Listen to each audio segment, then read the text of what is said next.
beautiful students, I guess you people are preparing well for your pre-board examination because it is knocking your door, right? So in this time I came here with a sure short lists of MCQ that definitely you are going to face in your pre-board examination. So I also came up with one video where you can get all the 2 and 5 marker question that you can expect in your pre-board examination. Please don't miss to watch that. And today I am here with a 1 marker sure short question. So yes, you may get the MCQ also 80 to 90% common out of it. That's my guarantee to you.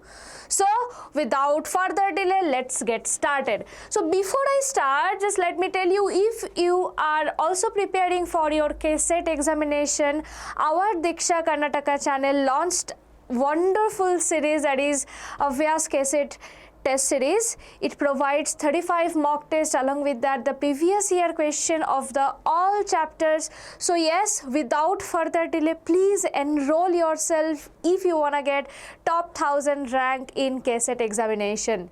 So without further delay, enroll yourself today itself, now itself. So we will start with the chapter solution. See, I will not discuss too many of MCQ, right? So basically my point of view is to discuss very less amount of MCQ, very less, yes, because you know hardly 20 marks you will get VSA type at the section A part, right? So my target is to give you the minimal MCQ, and among them you will get maximum common, okay? And the main reason is to analyze the zone, the target zone of the board, okay? Actually from these particular zone the MCQ keep coming, because it's not possible all the time to predict all the MCQ, right? But we can predict from where it can come, okay? So that's the reason I kept it very much minimum, but I can assure that if you know this, you can understand, you can solve any MCQ that's coming from this particular zone. Okay, so let's proceed with a further delay. So the first question you can see, the molarity of the solution is number of the moles in solute that is dissolved in. First option is 1 kg of solvent, 1 kg of solution. Next one is 1 liter of the solution, another one is 1 liter of the C is 1 liter of the solvent, D is 1 liter of the solution. Okay, so molarity, the concept is molarity. Please be assured, like whatever is written, sometimes it can be molality, sometimes it can be molarity. Both the question I have seen coming in the past years. Okay, so when it is molarity, right, then it is 1 liter of the solution. But if it comes molality, it should be 1 kg of solvent. Okay, so as this question is asking with respect to molarity, we will mark this one. So both of them can come. Okay, let's proceed. Unit of molarity. So actually in the denominator we write the moles of the solute, and in the denominator part we write the volume of the solution. So definitely your answer is going to be mole per liter. Okay, let's proceed. Which is an example of an ideal solution? So ideal solution means it shows no deviation from the Raoult's law. And what are the characteristics? The interaction between two components of a binary mixture, let it be A and B, they are same, means interaction between AA, interaction between BB is equals to interaction between AB. So this particular case is only possible whenever both the binary components are of similar type. Then only there exists similar type of interaction. So first acetone and chloroform, no. Phenolaniline, no. Ethanol acetone, no. But benzene and toluene, they are having quite similar type of interaction. Hence, this is the correct answer. I guess it's okay. Here you can see the value of Van 't Hoff factor for Na2SO4. Okay. So Na2SO4, if you dissociate, it will give you 2Na plus SO4 2 minus. So count the number of ions you are getting out of it. So here you can see you are getting total 3 ions, right? 3 ions. So option B is going to be the correct one. I guess it's clear to you. Let's proceed. Here you can see colligative property generally used for measuring the molar mass of polymers, biomolecules, that is the osmotic pressure. Okay, so these are some repeated question, and these questions are mentioned in the question bank and your model paper as well. Few questions on, like few question actually comes something like this type, like why we measure the molar mass of polymer using the osmotic pressure but not with other things, means not with other colligative properties. Okay, the reason is basically polymers, whenever you are just looking at the biomolecules, it's very heavy, very big molecules, they are very much sensitive, they are hypersensitive. Okay, if you want to elevate the boiling point, if you want to depress the freezing point, okay, they may break down, they can be unstable, right? But whenever you are doing the osmotic pressure, then it is done in the room temperature itself, so their stability will be high over there. And whenever you are doing it in the osmotic pressure method in very dilute solution also, they can give you the result. Okay, so that particular method is very much helpful. I guess it's clear to you. Let's proceed. Here we will proceed with the electrochemistry chapter. So I guess from the solution chapter you understood from where actually the question may come, right? So please target those zone for the MCQ only. Okay, so let's proceed with the electrochemistry. Electrochemistry is mainly numerical based chapter. You can expect small answer type and numerical type of question, 3 marker question mandatorily, 2 marker question out of it. Small answer type means VSA type of question, very rare, but you can just check it out. I guess you will get the comment from this zone only. So you can see the difference between the electrode potentials of 2 electrode when no current is drawn through the cell. That is called the EMF of the cell, that is the electromotive force, right? Electromotive force of the cell. Let's proceed. Here you can see SI base units for the resistance is equals to what? Okay, so this particular thing, unit is one of the most important portion from where you can expect the MCQ for this particular chapter. They can ask the unit of resistance, conductance, resistivity, conductivity, molar conductivity, anything. Okay, with respect to anything, with respect to ohm, with respect to Simon, with respect to any modification, they can ask you the unit. Okay, just one question as an example that which zone may come, that I am putting here. Okay, so see, like how you should proceed for this type of question. We know R equals to V by I, right? V is expressed in volt and I is the current, right? So now we can connect it with power. So power is basically equals to V into I. So power unit we know joule per second. Joule per second equals to V into I. Joule per second, what we can write? Kg meter square S minus 3, S power minus 3 second per cube, right? Equals to V into I. Okay, I need the unit of V actually. So from here I can get the unit of V, that is Kg into meter square into S power minus 3 divided by the unit of I is ampere, right? So overall V unit is coming kg meter square S power minus 3 A power minus 1, right? Now put the V into this equation. So R is going to be kg meter square S power minus 3 A power minus 1 divided by again ampere. So overall it is coming kg meter square S power minus 3 A power minus 2. So option A is going to be the correct one. So this type of question you can expect out of this chapter. I guess it's clear to you. Let's proceed. Here you can see the plot of lambda m against root c. We obtain a straight line with the intercept. Okay, so this particular plot we can draw with respect to Debye-Huckel equation, right? So if you just plot this type of thing, lambda m versus root c for a strong electrolyte, you will get this type of graph, straight line graph. Okay, so for the straight line graph, if you just extrapolate this, so it will cut here. If you extrapolate this, so the point it will cut here, it is called lambda m0. Okay, limiting molar conductivity. Okay, so that's gonna be your intercept, that is your option B. I guess it's clear. Let's proceed further. Here you can see the charge required to reduce 1 mole of Cr2O7 2 minus to Cr3 plus. Let's balance this particular thing at first in the redox method. So you are having Cr2O7 2 minus, it is getting converted to Cr3 plus. So here 2 chromium, here 1 chromium, so I am multiplying this with 2. Now here you can see we will balance the oxygen now by adding water opposite side. So I am adding 7 water. So by default you can see hydrogen chem. How many hydrogen? 14 hydrogen. So 14H plus opposite side.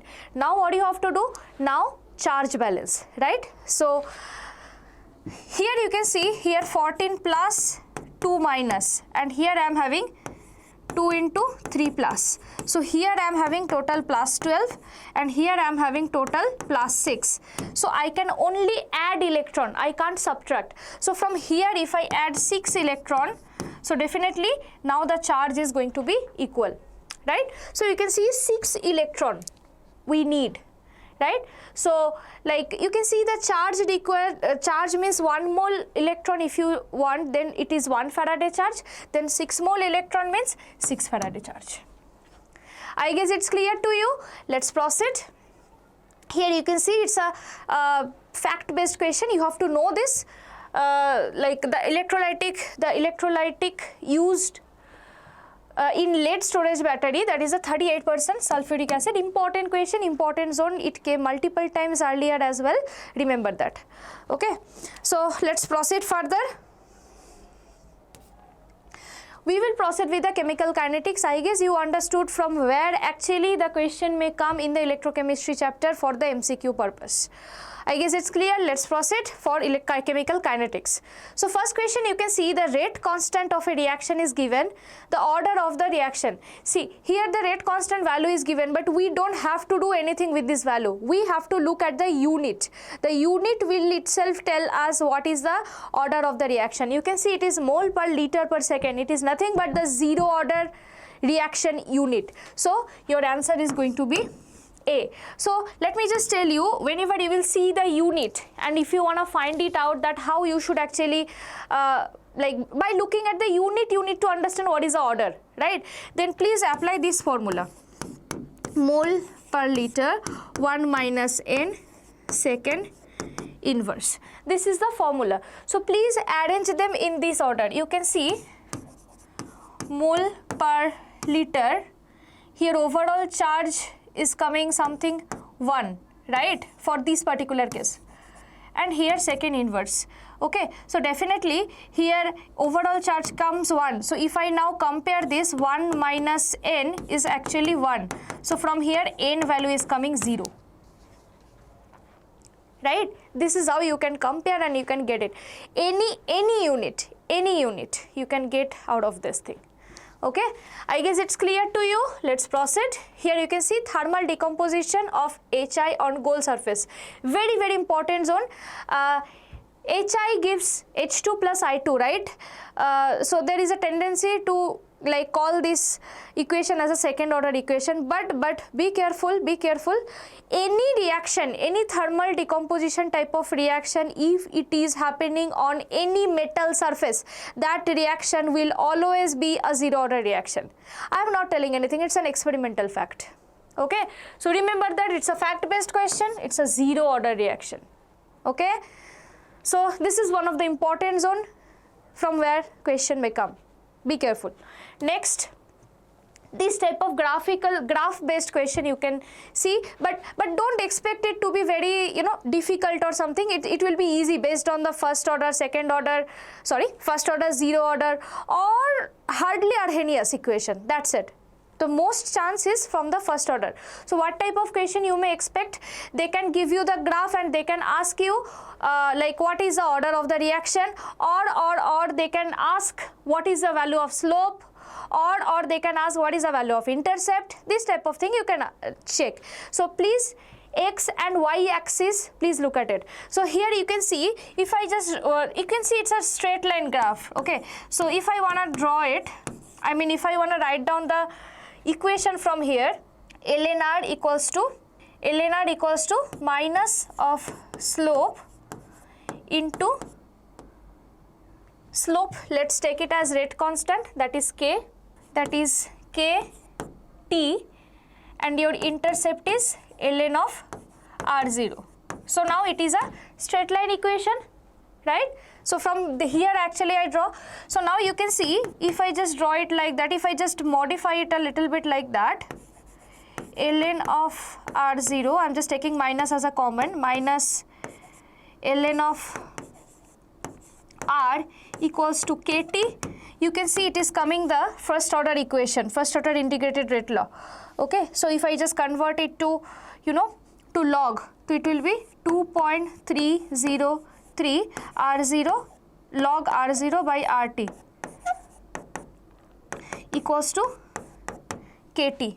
From here I can write the first order integrated rate law, that is k equals to 2.303 by t log of r0 by rt.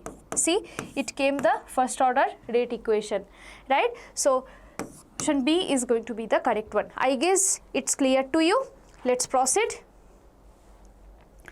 Okay, so again you can see unit of rate constant for zero order reaction. So here again I just told you the formula, mole per liter 1 minus n second inverse. Here in the place of n you put the order, whatever it is given here, it is zero order, so mole per liter per second. Okay, one more question that is very much relevant to particular topic, that is which order reactions unit is similar to that of the unit of rate itself. Okay, that is also zero order reaction. Remember this, like prior to this also I mentioned while teaching you the model papers. So zero order reaction and the unit of rate of a reaction is also same, remember. Next we can proceed with the D and F block elements. Okay, let's see. Which of the following D block element has the highest melting point? This is the tungsten. Okay, so this is the reason of the presence of the high number of unpaired electrons. So that unpaired electron, what it makes some interaction. Okay, and while it is making interaction, it makes some very strong bonding, right, with another tungsten atom. As a result of this, you will need more energy to melt it, to break the bonds, right? So that's why it's tungsten. Here you can see Zn2 plus is colorless. It is due to what factor? So basically Zn2 plus, if you see, it is 3d10 configuration, right? 3d10 means there is no unpaired electron at all. So any compound to be colored, presence of unpaired electron is very much important, because unpaired electron while transition they gives you the color. They absorbs energy and they gives you the color, complementary color. Okay, so you can just target the answer it as absence of unpaired electron, option B. I guess it's clear. Let's proceed. Here you can see interstitial compounds are having high melting points, very hard, chemically inert, all of this. Okay, that's going to be all of this. What is interstitial compounds? Interstitial compounds is sometimes in the metal lattice. Okay, what happens? Some small element like hydrogen, nitrogen, okay, these much small element, they get trapped over there. Okay, and the crystal lattice is formed. This is called interstitial compounds. Okay, they gives this type of properties to that particular crystal or that particular compounds. Okay, I guess it's clear. Let's proceed. As the oxidation number of a metal in its compound increases, okay, oxidation number if it increases, then your covalent character decreases. Okay, oxidation number increases means your ion will be even more stronger, right? So ionic character increases, covalent character decreases. Okay, option A is going to be the correct one. Let's proceed. The cause of lanthanoid contraction. So why this lanthanoid contraction happened? This is because of the pore shielding of the D and F orbital. D and F orbital, because of inter-electronic repulsion, they are very much diffused, delocalized. As a result, they can't shield the nucleus. As a result, effective nuclear charge increases, and hence it pulls the outermost electron with its maximum strength, and hence the radius gets contracted, right? So you can see the option is going to be imperfect shielding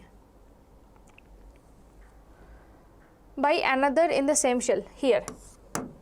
Okay, so I guess it's clear. Okay, Ziegler-Natta catalyst, this is basically a fact-based question. It is basically alkyl aluminium derivative you have to take along with titanium chloride. So your answer is going to be option A. Any kind of alkyl derivative, it can be methane, it can be ethane, ethyl, methyl, any kind of alkyl derivative of the aluminium along with that titanium tetrachloride. Let's proceed. Okay, let's proceed with the next question. From the coordination itself, you can see it's a IUPAC nomenclature, so definitely one IUPAC nomenclature you can expect. So let's just name it at first. So I am basically having tetraamine,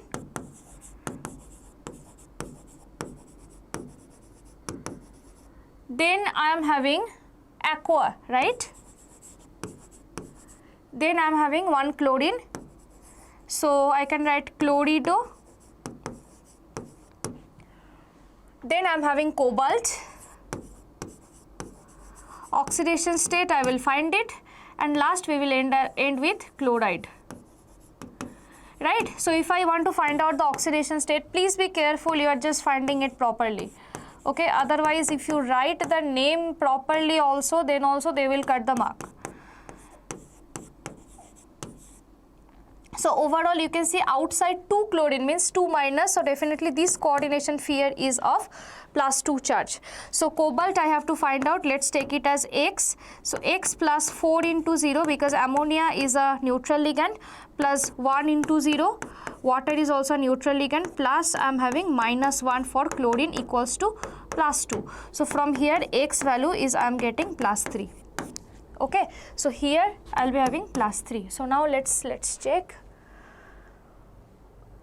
Option B is going to be the correct one, I guess. I guess you understood. It's okay for you. Let's proceed further. Geometrical isomerism is not possible. Okay, in square planar definitely you can see the geometry cisterns. Okay, octahedral also you can see different type of geometry like facial, meridional, this type of you can observe.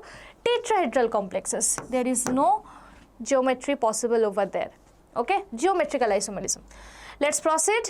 Linkage isomer arises. This is due to the ambidentate ligand, okay, because they have 2 donating side, but they can donate from 1 donating side at the end. So if let's say I am having nitrito, so nitrito, if nitrogen is donating the metal, you will get a compound. If oxygen is donating the metal, you will get a different compound. They are of same formula, but they are of different characteristics, hence they are isomers. I guess it's clear. Let's proceed. Here you can see next question. The isomers, very important question, repeated year question, model paper also this question is there. This question also important one, please be careful.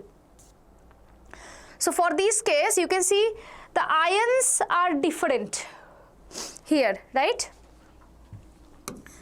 The ions are different over here, so you can just simply mark it as ionization isomerism. I guess it's clear to you. Let's proceed. Here you can see the ligand for which del O is greater than P. Del O means octahedral splitting energy. So whenever when the splitting energy will be maximum, when the ligand with a strong field ligand, right? A strong field ligand will hit the metal. Right, a very strong field ligand, if it hits the metal, then the splitting the impact will be very much prominent, and hence octahedral splitting energy will be maximum, right? So definitely you need a strong filled ligand, right? So in that particular case, see, if you are having T2G and here you are having EG, like that they used to split, na? Now you can see this particular energy gap is called delta O, or else octahedral splitting energy, right?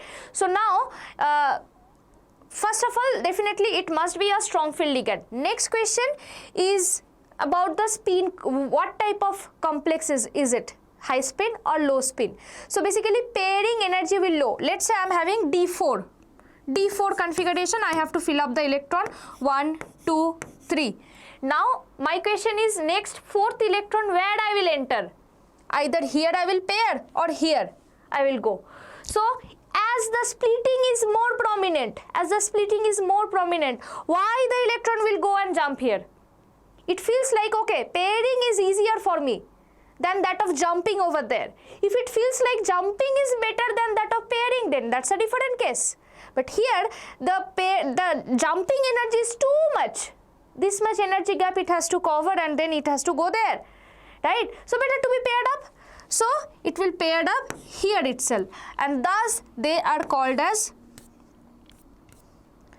thus pairing energy is low, and hence they are called as low spin complex.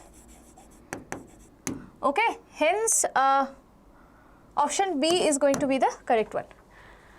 I guess it's clear to you. Let's proceed. Metal carbonyl. In metal carbonyls possess what type of bonding? So basically what happens here, occurs both sigma and pi type of bonding. So whenever metal like carbonyl is donating the electron to the metal, carbonyl is donating the electron cloud to the metal, it first forms sigma bond, okay? But metal, its d electron gets filled up, right? So what it will do, it will give the electron cloud again push back towards the carbonyl, right? So first what is basically happening, at first carbonyl is giving electron cloud towards the metal. At first this is my metal, let's say this is my metal, carbon is giving electron cloud towards the metal, right?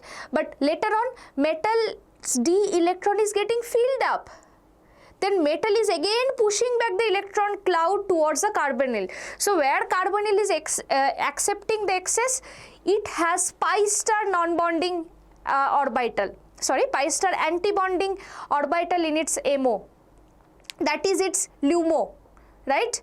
Lowest unoccupied molecular orbital. There it accepts the electron that is pushed back by the metal, right? As a result of this, initially from the carbonyl's end it is forming one sigma bond, later on again metal is giving back the electron, that is forming some pi character over there, okay? Hence you can expect both sigma and pi character. I guess it's clear to you. Let's proceed further. Okay, numbers of stereoisomers exhibited over there. So basically you can see it's a octahedral type of complex because coordination number is 6. En means ethylene diamine is a bidentate ligand, right? So just let me draw it. At first here we can expect the cis trans geometrical isomerism. So let me draw it.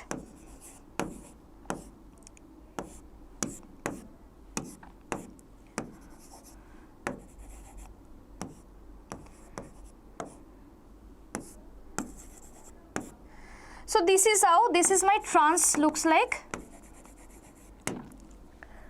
okay? And if I want to draw the cis,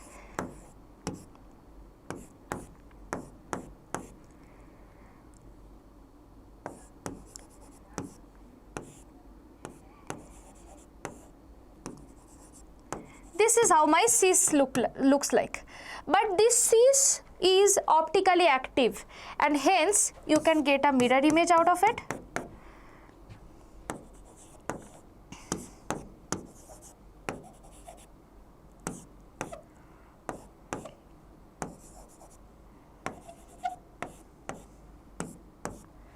Right? right? This is the mirror image. So let it be my D, let it be my L. Both of them, they are basically cis, because cis is optically active. So one isomer you can get trans, another is cis. Cis can be of two type, one is D, another one is L. So total you can get 3 isomer. I guess it's clear to you. Very important zone. Next, you can see this is a very important question. You can expect definitely one question from this Warner's coordination theory.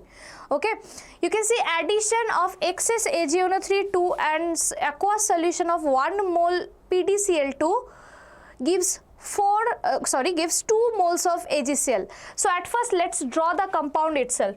So basically if you want to draw chlorine, you have to keep outside, because if you keep the chlorine inside for the palladium complex, then definitely it will not be ionized and it can't form AgCl, right? So make it like that, PdNH3 whole 4 Cl2. This is the compound. So now when this particular compound will react with AgNO3, you will get 2 AgCl. 2 AgCl as a precipitation, right? So now this is what type of electrolyte? If you ionize it, it will form you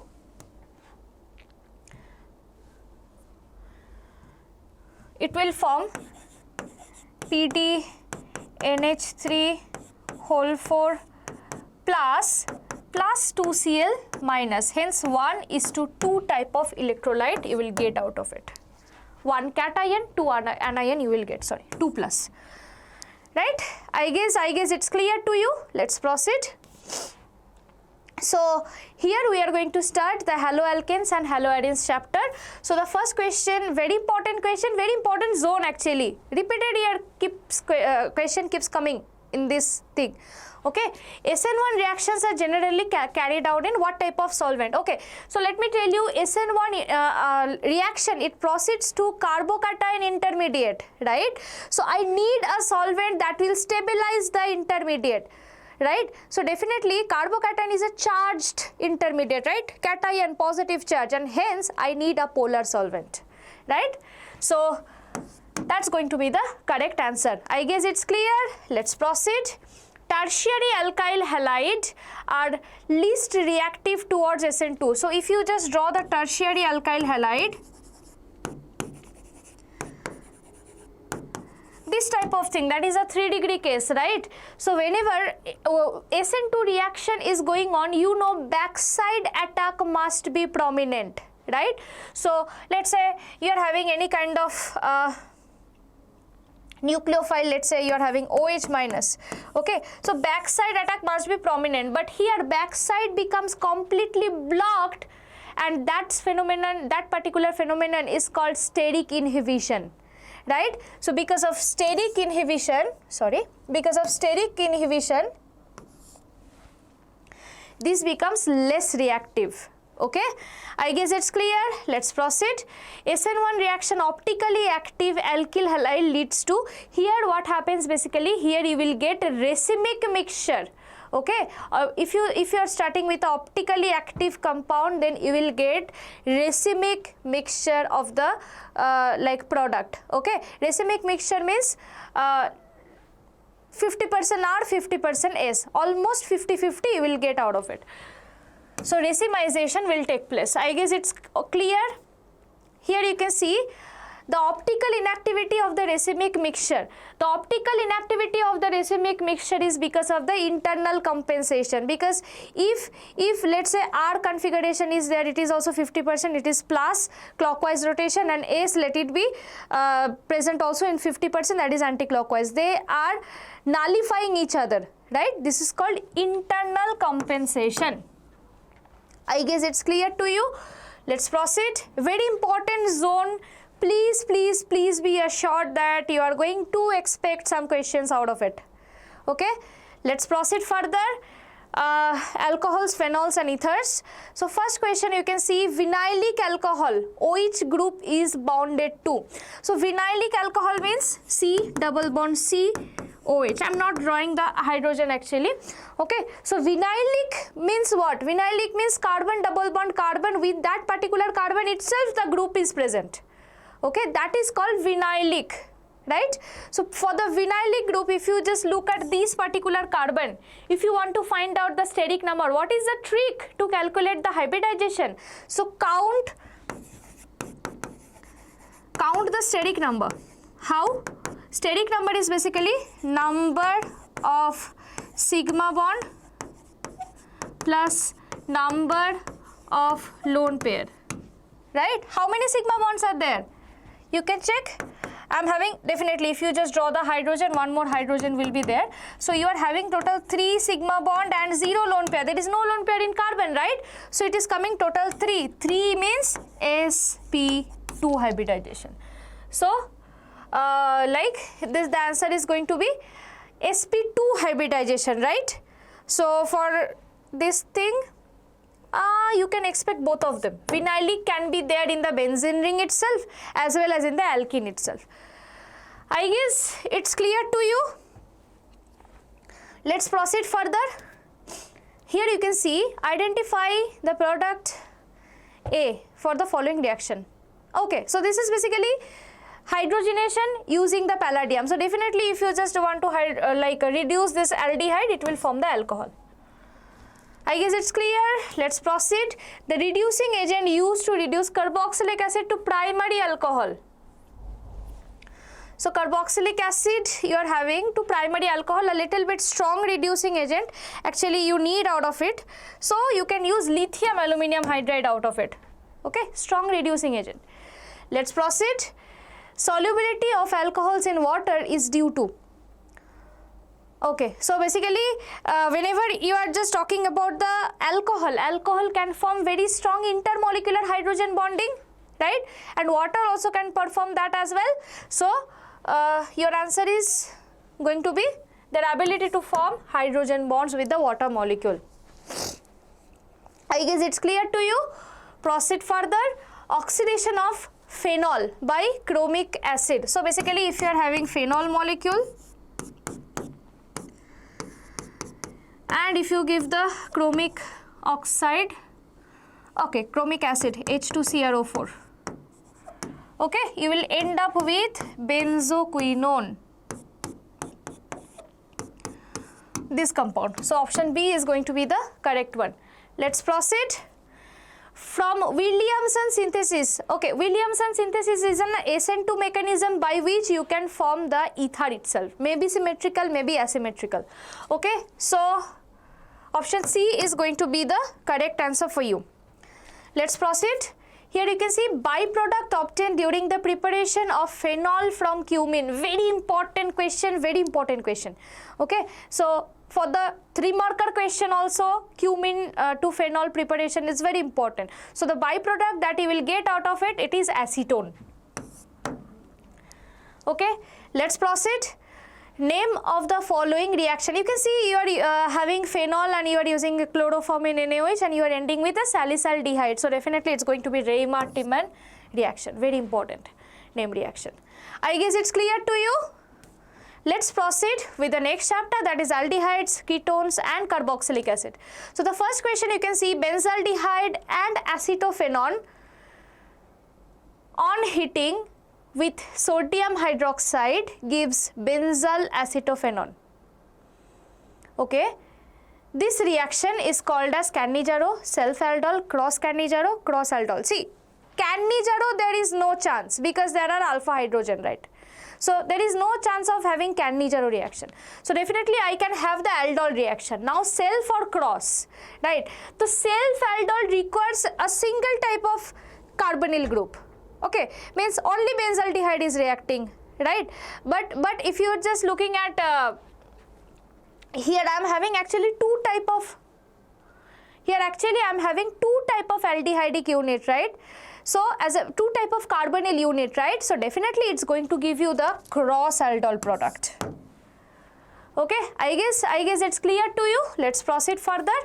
Here you can see oxidizing agent used in ether reaction. Very important question, repeated here it kept coming, that is CrO2 Cl2. What basically we do out of it? We are having, let's say, toluene. From toluene we can convert it to benzaldehyde. Okay, product obtained when ketone is treated with hydroxylamine. So basically, let's take a random ketone R1, R2, ketone, right? Okay, so now if you are giving hydroxylamine means NH2OH. So basically it will form the compound something like this. R1, R2, double bond, NHOH. So that particular unit is called oxime. So option A is going to be the correct one. Please, sometimes we have to remember the functionality. Okay, like let me just give you an example for this case. This C double bond NOH, this particular functionality is called oxime. Okay, C double bond N OH, it is oxime. Let's say one more example, let me just give you aldol you are doing, right? So after you are doing the aldol, so after the dehydration you will get one compound that is alpha beta unsaturated carbonyl. If you just see alpha beta 1 unsaturation and in the carbonyl, okay, you can directly tell that it is coming from the aldol. So these type of, sometimes these functionalities are hidden. Okay, so you have to find them out, right? You have to find them, you have to prepare your eyes to like check them out, and you have to know them. This is oxime, this is imine, this is carbazone, like this type of thing. Okay, then only it will, organic chemistry will be easier for you. Okay, what functionality is formed in which time, and identifying that functionality will help. I guess it's clear. Let's proceed. Okay, decarboxylating reagent, that is NaOH plus CaO, it is called soda lime. Don't forget, not lime soda, it's soda lime. Okay, let's proceed. Aldehyde which answers Cannizzaro reaction does not contain any kind of alpha hydrogen. Alpha hydrogen should not be there, then only it will perform Cannizzaro reaction. Let's proceed. Okay, we will proceed with the amines. Okay, so first question, very important question, Hindenburg reagent. Okay, Hindenburg reagent. So Hindenburg reagent, if I just want to draw, it looks something like that. This thing. So this particular compound is named as benzene sulfonyl chloride, not sulfuryl. Benzyl sulfonyl chloride. Go through the option, then mark it. I guess it's okay. Next, carboxylamine reaction, very important, highly target zone. Okay, highly target zone. Carboxylamine reaction is answered by primary amine. So primary amine, if it is treated with chloroform in alkaline medium, then it will form isocyanide, right? That will be of foul smelling. That will tell you, yes, my compound contains some primary amine, right? I guess it's clear. Let's proceed. Which of the following can exist as Zwitter ion? Zwitter ion means in a single molecule itself, it is a charge separated version we can see. Charge separated means one side positive, one side negative, right? So basically what happens if you are just sulfonilic acid. This is basically NH2. SO3. So here I am having one acidic unit. You can see this is an acidic unit, and this particular thing, this is basic, and this is acidic. So what acid does? Acid releases one hydrogen, it releases proton, and what base does? It accepts proton. So let them do their work. So if SO3H, it loses its proton, it will form SO3 minus, right? Right? So this becomes SO3 minus, and NH2, it basically accepts the hydrogen given by SO3H. So it will form NH3 plus. So you can see one charge separated version in a same molecule. This is called the Zwitter ion. So option D is going to be the correct one. I guess it's okay. Let's proceed. Next question, here you can see the shape of CH3 whole thrice N is pyramidal because of you're having option. Okay, nitrogen forms 3 sp3 hybridized sigma bonds with carbon atoms of methyl group, and there is one non-bonding electron pair. Absolutely correct, because if you just look at the structure,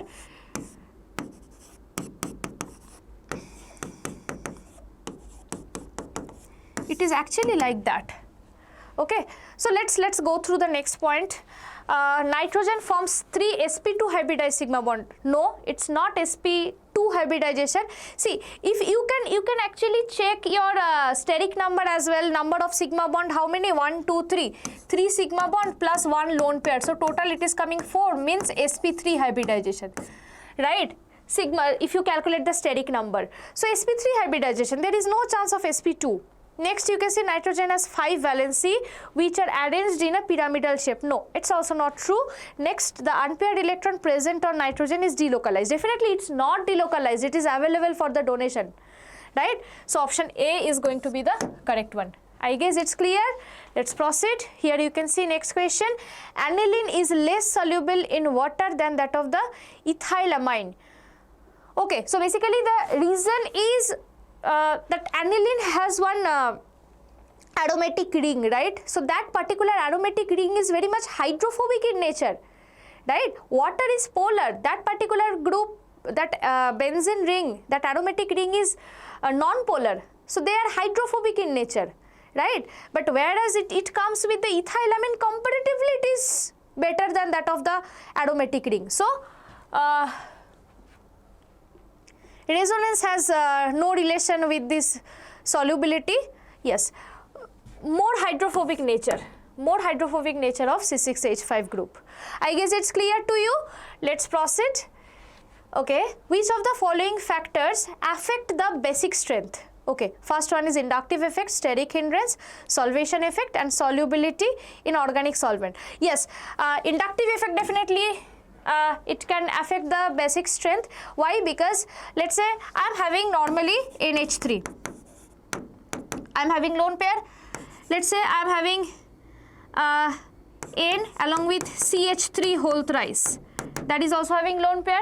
In which case the basicity will increase? For this case. Why? Because 3 CH3 groups are there, they are giving plus I effect, they are pushing the electron towards the nitrogen, and hence the availability of the lone pair becomes much more prominent, and hence basic character gets enhanced. Got it? So inductive effect matters. Then you can see steric hindrance. See, steric hindrance sometimes also matters. Let's say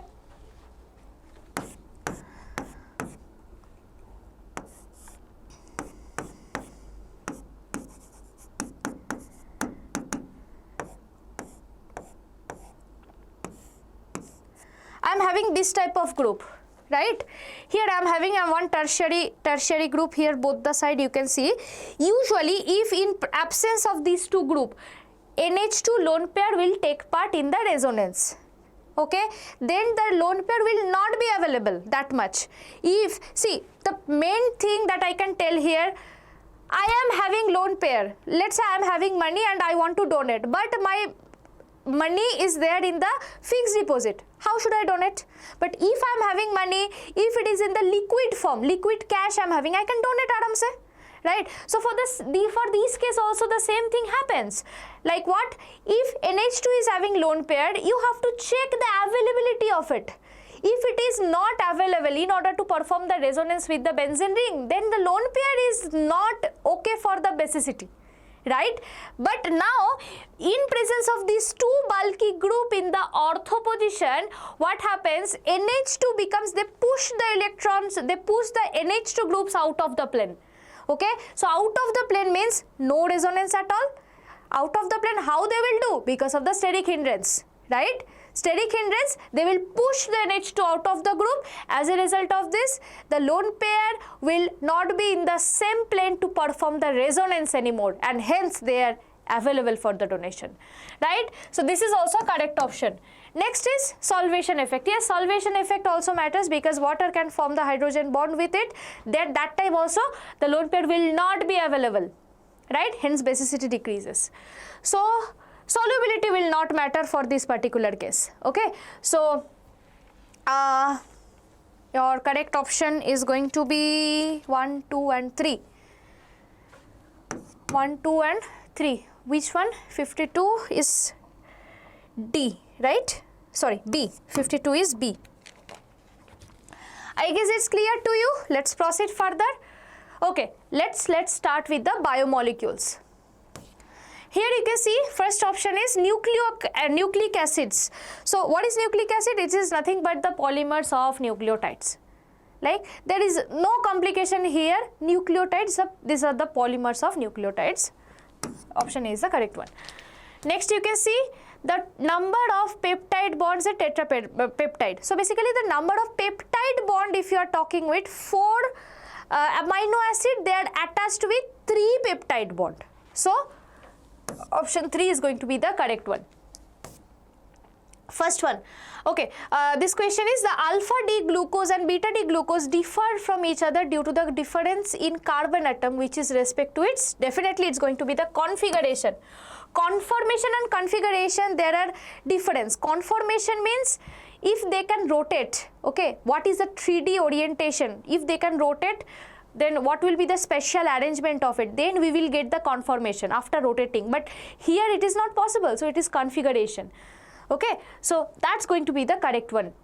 Next you can see, okay, amylopectin is it's a branched polymer because it's a polysaccharide, right, of alpha D glucose units, which chain is formed by glycosidic linkage. Definitely glycosidic bond always formed between carbon 1 and carbon 4. So that's going to be carbon 1 and carbon 4 glycosidic linkage, whereas branching occurs in between carbon 1 and 6. Okay, so option B is going to be the correct one. Yeah, you can see this is basically the amylopectin structure. It's a polysaccharide compound branched. Here you can see the glycosidic linkage always formed in between 1 and 4, and branching, whenever it takes place, it happens in between carbon 1 and 6. Okay, so option B is going to be the correct one. I guess it's clear to you. Let's proceed. Proteins are polypeptide of definitely L-alpha amino acid. Okay, let's proceed. Here you can see among the following vitamins, the one whose deficiency caused the rickets, this is vitamin D. Fact-based questions. Okay, I guess, yeah, that's all. So I guess these questions are enough to give you a concrete grip in your 1 marker portion in your pre-board examination. So be careful about the target zone that I mentioned over here. From there only you are going to get your MCQ question. It's my guarantee to you. So to get such more informative video, don't forget to like, share and subscribe. Thank you so much.